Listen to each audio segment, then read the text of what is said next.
Hello, everyone, and welcome to another edition of CEO and Market Expert Interviews. I'm your host, Lucian. Most of you know me as Triangle Investor from social medias. We are joined today by Simon Clarke, CEO for American Critical Minerals.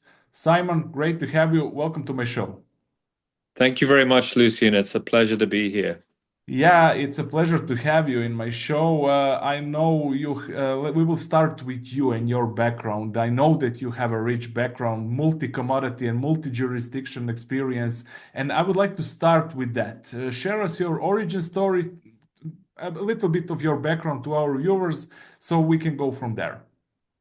Yeah, originally, Lucian, I studied law in Scotland. I practiced law in London on the corporate and security side with one of the big firms there, and then I moved into investment banking in the mid-90s in London. Got a job offer in corporate finance in Vancouver in 2000, and a little bit out of the blue, but we made the move and loved the city. That job didn't pan out, but I then got into the world of junior companies, and so really had a background in energy technology. Vancouver in those days, there was a lot of energy technology around ballard power, fuel cell, hybrid, run of river, hydro, that kind of thing. And then, then I moved into mainstream energy in the oil sands and was involved in a very successful project that, took 15 or 16 years from start to finish, but we started out focused on new technology for the oil sands, and ultimately picked up some really good assets. And that company, I started off in management, and then, we brought in some heavy hitters in the oil sands world, and I stepped back to being on the board. But I watched it grow from nothing to 25,000 barrels a day, by the time it was sold in 2021. So that was good. And then, when I stepped back from management here, I then started to get more on the mining side, and, energy technology, critical minerals, energy, all led me really into the critical mineral space. And, I built with a couple of good colleagues, built a really interesting cobalt company that was focused on exploration and development in East Africa, and we sold that to a company called Jervois Global, which was effectively an offshoot of Glencore. A lot of them came from the Glencore nickel and cobalt side, and so they acquired a number of assets around the world, a number of refineries, and built it into a really strong company. So they acquired us in 2019. We worked with them as part of the terms of the deal for 18 months. Me and my co-founder Tom Lamb, and we then when that finished, actually the world had moved into COVID, so it was a good time. So it was great role, great people. I mean, obviously Cobalt's had a very challenging few years, and that's not helped them, but a really strong team, and learned a lot through that process. And so in 2020, when I left them, I was asked to join the board of American Lithium and joined that as a director. And then when American Lithium acquired the Peruvian assets through Plateau, they asked me to step up and be the CEO. So I ran that for best part of 4 years, and that company at the height of the last lithium cycle was 1.2 billion. We listed it on NASDAQ, did a bunch of good stuff, and then I left American Lithium in August, September of this year. It was a good time for me to step back. I got the opportunity to get involved with American Critical Minerals. It was American Potash at the time. What attracted me to it was the geologist who founded is a very well-known, respected geologist in Vancouver, John Gregg. Probably has found 40 million ounces of gold in his career, but also has a strong oil and gas background. And the Paradox Basin in Utah was an oil and gas basin, still is. Although that phase of it is I'd say moving to a close. But it is also one of the few places where potash is produced domestically in the US. A large solution mine owned by Intrepid, has been producing for 50 years using solution mining, which is the most efficient way to recover potash. And John was able to secure a really nice package of federal and state leases in the heart of the play. Literally 20 minutes as the crow flies from the Intrepid facility. Good grades, good thicknesses, and so he put that project together. Potash is difficult in the US. It takes a long time to permit, and it took 8 years to actually permit the federal prospecting licenses there, and that they actually came in just after I joined, so I looked a bit of a hero, but again, it was an 8-year process with a 5-year EIA. But yeah, we're one of only two companies in the Paradox Basin that is permitted for federal potash prospecting. And then we have some state leases on top of it and have licenses through that. So a long process. We're ready to go now. We have seven holes permitted.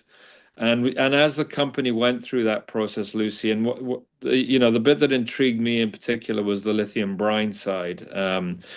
And as you know, brines in North America have become much more of a focus as a key source. There's very little domestic lithium produced in the US, and I think that the brines could be ultimately one of the major sources. The grades are typically not what they are in South America, but with the latest technologies, being worked on by Exxon, Chevron, Coke, and millions of dollars being poured into it, you're now starting to see the smack over in Texas and Arkansas start to yield some really strong results. And the Paradox Basin, has started to become a focus there as well. We're surrounded by land owned by Anson, and they've done a very good job on feasibility work, and they're now piloting with Coke. So, I was intrigued by this. It started off as a potash focused play, and that remains a very strong theme, especially as the US looks for food security and as potash moves to being a critical mineral. Yeah, But then again, you've got this huge lithium potential as well. So the company was not known, it was undervalued, and they were keen to get me involved to help spread the word, get it out there, and then get this into a position where, we can drill it. And so, we have 7 holes permitted. We know what we're going to find from the oil and gas data and from the work that Anson and Intrepid have done on the lithium, the potash side prospectively. But we do need to do some confirmation drilling, which will also give us initial resources in both commodities. yeah, we will unpack that. You have a great background. You have a great track record of adding value and sell companies. Is this your approach here as well? Yeah, I mean, obviously, look, you have to, as you build companies along the way, bring in people that are technically strong and can move it forward. I've typically been involved in that exploration and development phase, and typically there are companies that are bigger with bigger balance sheets that you need, quite honestly, to build a lot of these projects. That doesn't mean if the right project is there and you're going to create most shareholder value by moving something into production, absolutely. But typically for mining, you need big capex, you need big balance sheets, and there's companies that have a lot of expertise in doing that. So, my view on this asset is I believe we're going to see. I think potash has bottomed. It's moving back up.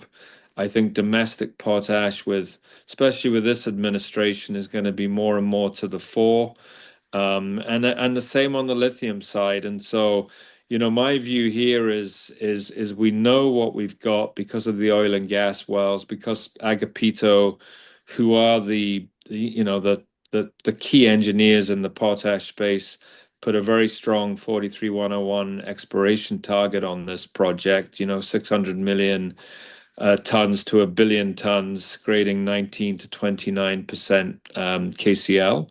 So really good grades. And you have to remember that the Paradox Basin is the only super potash basin in North America, which is why you get the grades and the thicknesses. And so it's a great asset. But I think for us, what we need to do some brownfield drilling. We have to confirm it. We can talk about work other people have done all we like, but we actually have to put a few holes in ourselves, confirm everything, put a resource together. And, I think at that stage, Lucian, the strategic interest that we're already seeing is only going to grow.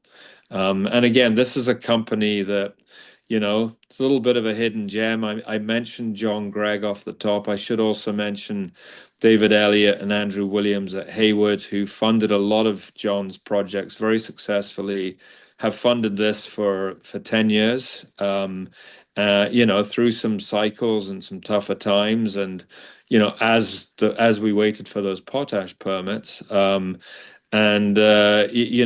got a history of patience and strong projects. And so, they've been huge supporters. And again, that was a key attraction for me. But we do have strategic interest, and that's only going to grow as we drill it. And if that's the right point to then bring in a partner or move it on to someone with deeper pockets who can build it out, then I think that's probably going to create most shareholder value.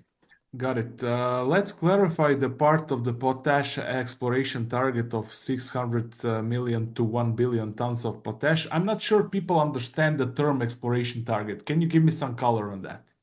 Yeah, so under 43101, which obviously guides, resources and reserves and how you show everything, I'd say an exploration target is a step before you get a resource. We can't, even though we have access to all the oil and gas data from the oil wells that were drilled across the Paradox and across our land, it's not our drilling, so we can't claim it as our own, but you have the data, you know what they found. And so you do what I would see as a category below a resource, which is an exploration target, again, governed by 43101, so it's properly governed, and taking a lot of the data that was from those earlier wells. And also, looking at production around us. That report was put together before Anson did their drilling, on the more focused on the lithium side to the south and north of us. But again, their drilling adds to that and certainly gives us very good confidence on the lithium side. So, and for us as well, I think the other key point on that exploration target is it was done by Agapito, and they are probably the best respected potash reserve engineers. So it's a strong report, but it's still not a resource. And so, my goal here is we drill 3 or 4 holes. They confirm, what we know is there, but we still have to drill. And then that gives us what we need to put our own, convert that to a resource and also do a resource on the lithium side. When you mentioned drilling, do you have some timelines for that? When do you expect you Yeah, will? each of these holes are deep. The potash is, in the 1,500 meters, to 2,000 meter range, which is pretty deep, but it is in what is known as the Goldilocks zone for solution mining. And, by that, what I mean is if you're going to put solution into the formation and then pump it back out to concentrate it, you want a heat gradient. And so at that level in this formation, you've got good heat downhole, which really helps in that solution mining project. So we would, as I say, you drill the potash at about 5,000 feet, and then in the same hole you would continue drilling to the brines at about 7 to 8,000 feet and test those as well. So Yes, each hole is $1 to $2 million US to drill, but you're able to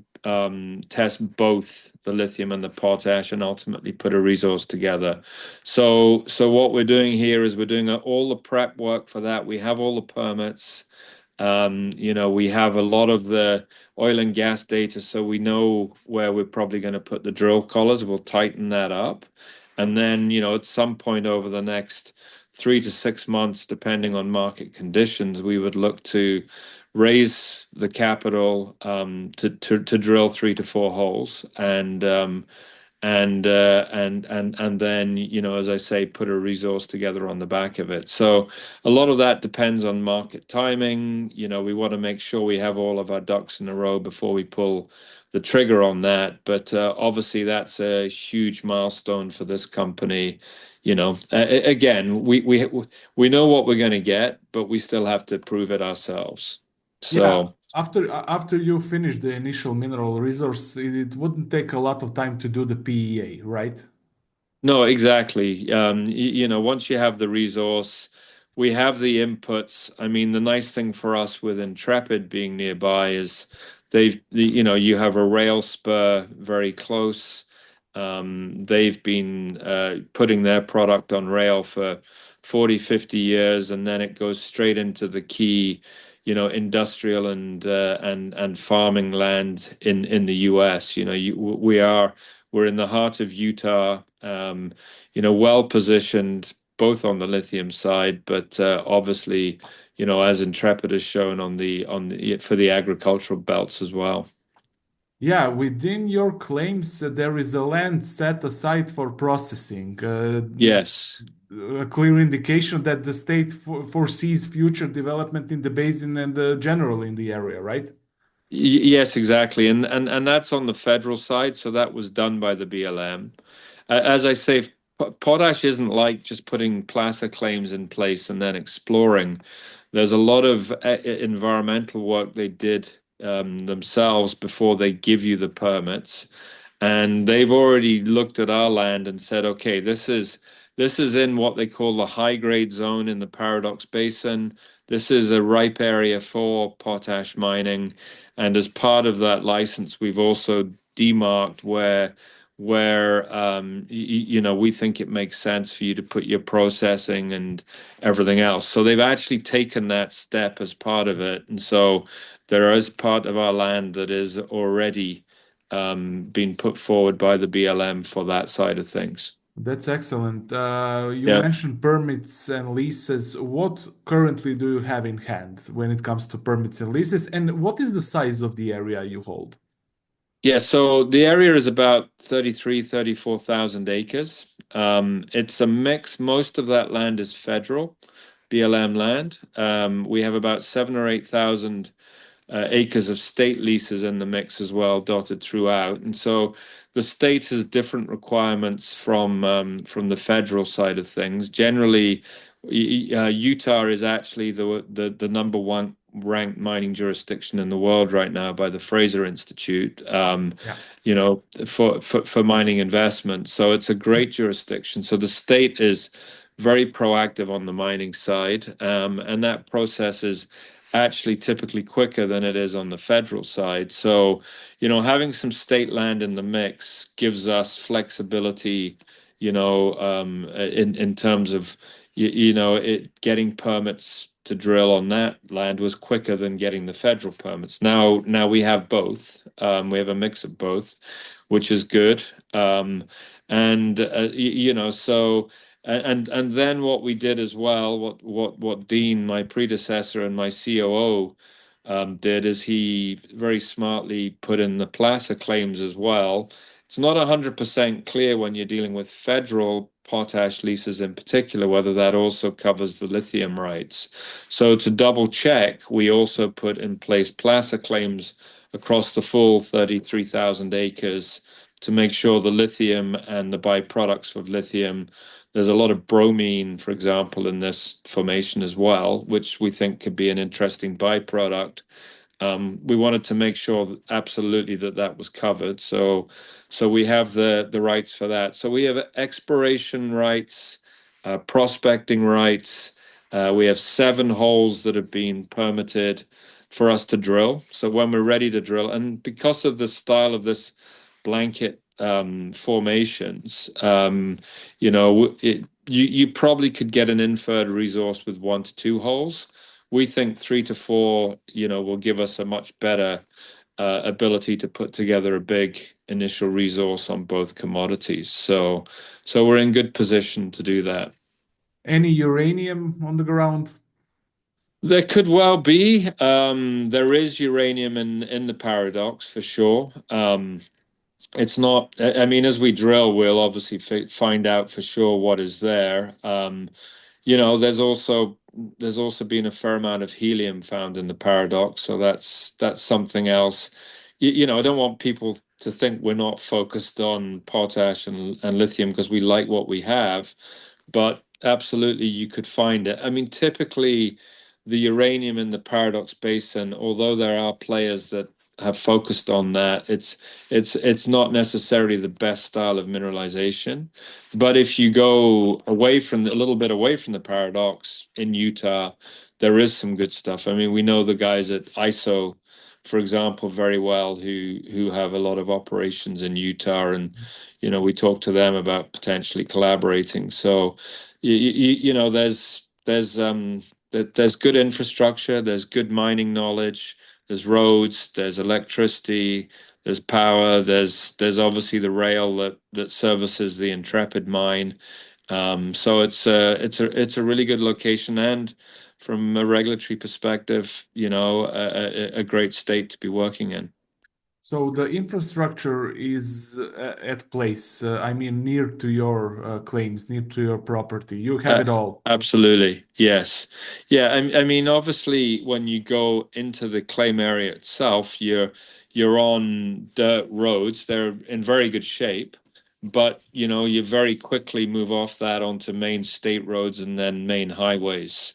And as I mentioned, there's a rail spur that goes from the Intrepid mine past Moab and then up past where we are, that links into the main rail networks as well. And Intrepid has historically moved its product by rail. Okay. Let's touch a bit on the share structure. You Well, did a raise recently. Do you have some big names on your share structure, or is it just a retail story? listen, it's very much a retail story still.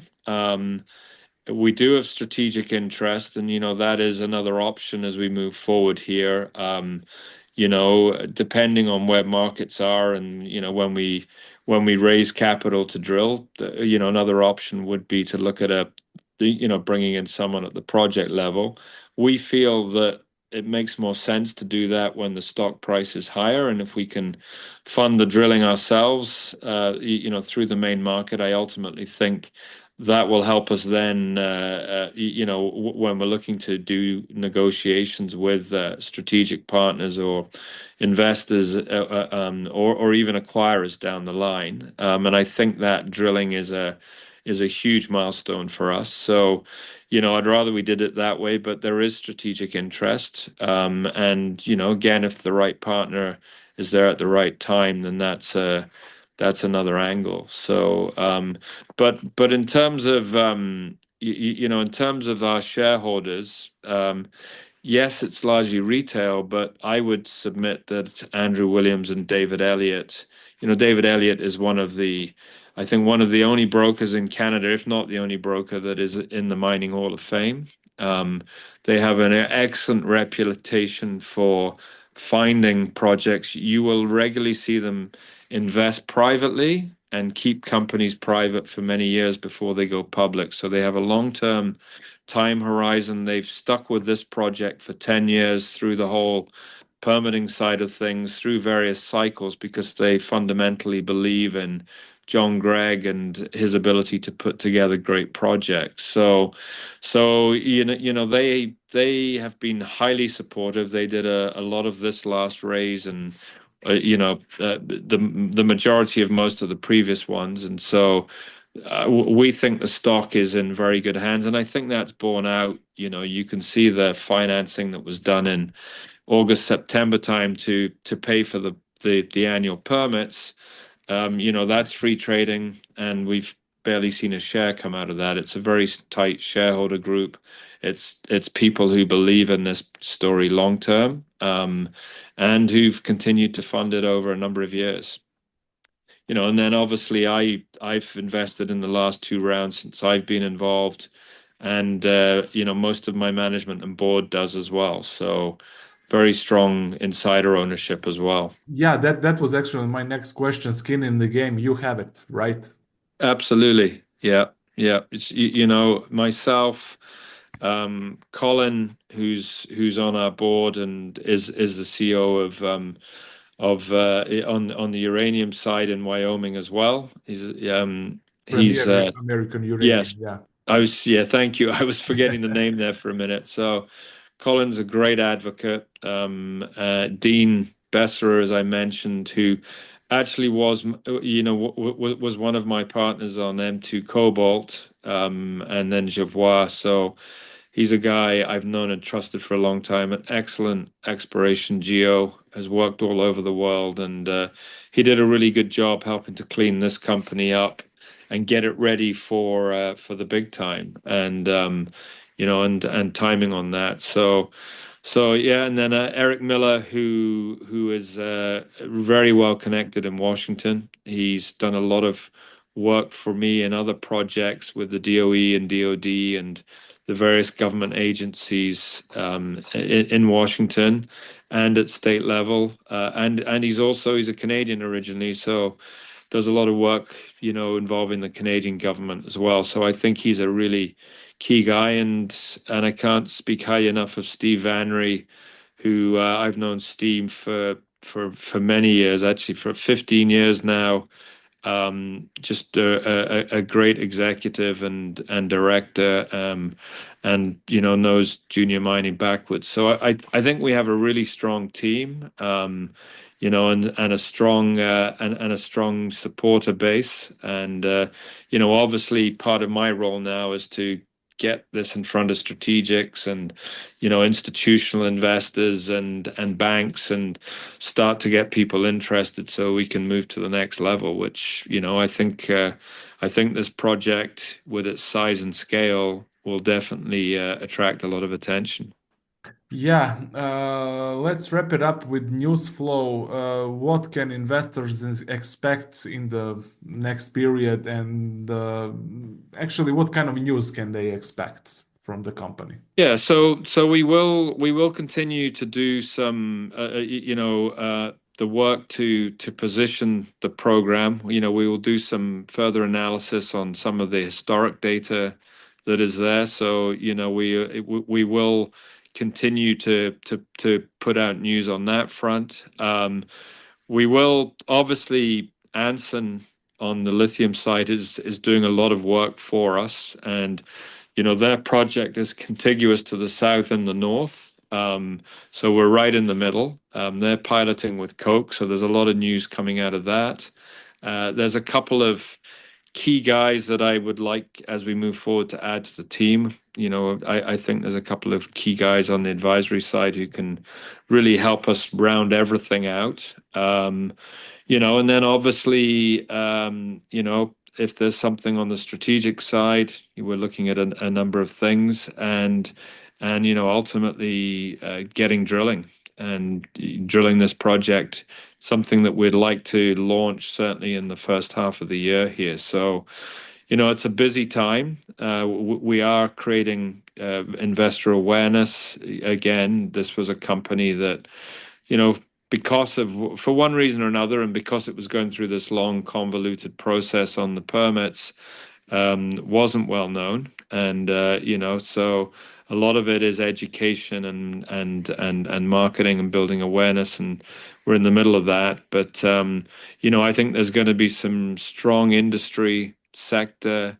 news, good news from the people around us, and we're going to continue to refine the data that we have and position this for a major drill program.